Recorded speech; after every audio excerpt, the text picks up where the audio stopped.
Salut tout le monde, on se retrouve aujourd'hui pour un nouvel unboxing. Ce colis nous provient de cubeshop.fr et il est arrivé en 3 jours, donc c'est quand même assez rapide. Et je vous ai mis le carton comme ça pour que vous puissiez remarquer qu'en fait c'est bien calé, donc c'est super bien emballé. Donc là, à ce niveau-là, c'est vraiment très professionnel. Voilà, donc si vous aussi vous voulez recevoir vos cubes comme ça, eh bien vous pouvez faire vos commandes sur cubeshop.fr, je vous mets le lien en description. Et on n'oublie surtout pas le code de réduction qui vous permet d'avoir 5%, le code c'est TWINS. Pour ce qui est du contenu du colis, aujourd'hui on change un petit peu de l'habitude puisqu'on a deux 4x4. Ici nous avons un mini 4x4 de chez YJ, donc c'est le YJ Zilong, et nous avons le MGC 4x4. On démarre avec le YJ Zilong mini 4x4. Globalement la boîte est comparable aux boîtes des cubes actuelles, c'est-à-dire qu'elle est assez épurée, et pour autant, je pense que pour contenir le cube, c'est vraiment très bien. À l'intérieur de la boîte, on trouve le 4x4 et une boîte d'accessoires. On va regarder vite fait la boîte d'accessoires.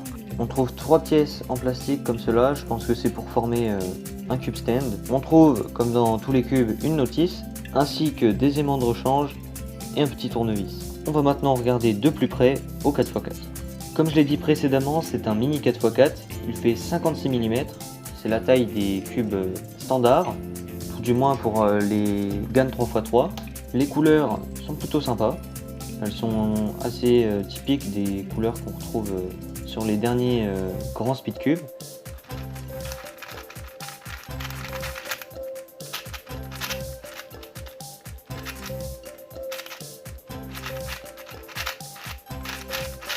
À première vue, le cube est très fluide, notamment pour les tranches externes, et la taille de 56 mm est vraiment très agréable pour pouvoir passer les algos de 3x3, c'est-à-dire avec uniquement les tranches externes. Les tranches internes, pour le moment, elles bloquent un peu plus, mais je sais pas si c'est pas juste par le fait qu'il n'est pas très lubé. On va tenter un petit algo de la parité. Globalement, ça passe très bien. Je trouve que ce 4x4 est vraiment très bon. On va tester le corner cutting. Donc un peu avant 45, ça passe. On va tenter à 2 tranches. Là vous voyez que c'est un peu moins bon, mais c'est normal. Maintenant les tranches internes.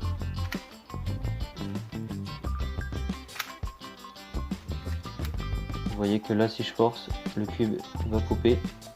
Et c'est quand même assez impressionnant de voir un 4x4 qui va aussi loin. Surtout pour le prix de ce cube, puisqu'il est aux environs de 15 €. Donc c'est vraiment des très bonnes caractéristiques pour un 4x4. J'ai aussi remarqué que la force des aimants est plus forte en intérieur.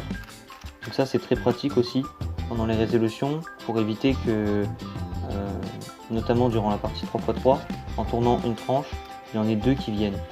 Puisque les tranches à l'intérieur sont plus dures à tourner. Donc ça permet d'avoir uniquement les tranches extérieures qui tournent pour éviter de casser ce qu'on a fait et de devoir refaire le 4x4 en entier. Globalement ce cube est prometteur, donc j'avais essayé le corner cutting qui est quand même très bon. Je tiens à noter quand même que le cube est très desserré, donc je pense qu'il va falloir le resserrer un peu pour éviter qu'il pop. Mais ça reste un cube qui est très agréable à tourner. Je ferai une review bien entendu sur ce cube pour vous donner mon avis définitif sur ce 4x4. On va maintenant passer au MGC 4x4. Alors, on remarque déjà les boîtes caractéristiques de YJ, donc pour les cubes MGC, qui sont en fait c'est des boîtes très soignées. Aussi, vous remarquez que la boîte est plus grosse que l'autre 4x4 puisque celui-ci n'est pas un 4x4 mini. Voilà. Donc la présentation est exactement la même que pour l'autre cube puisque les deux sont de la marque YJ. Celui-ci c'est la line MGC qui est réputée pour être un peu plus premium à la base. Peut-être que ce cube sera un peu meilleur. Pour la boîte d'accessoires, je vais aller très vite parce que je pense qu'elle contient exactement la même chose que celui d'avant. Donc on a la notice, des ressorts et aussi des aimants. et où on voit qu'il y en a qui sont plus épais que d'autres. Je pense qu'en fait il y a 2 forces magnétiques différentes dans le 4x4. Voilà le cube. Ce qu'on peut remarquer tout de suite, c'est que les couleurs sont mates en fait. C'est plus agréable pour regarder. Donc voilà, ça c'était le petit commentaire avant de commencer à tourner le cube. Hop, on y va.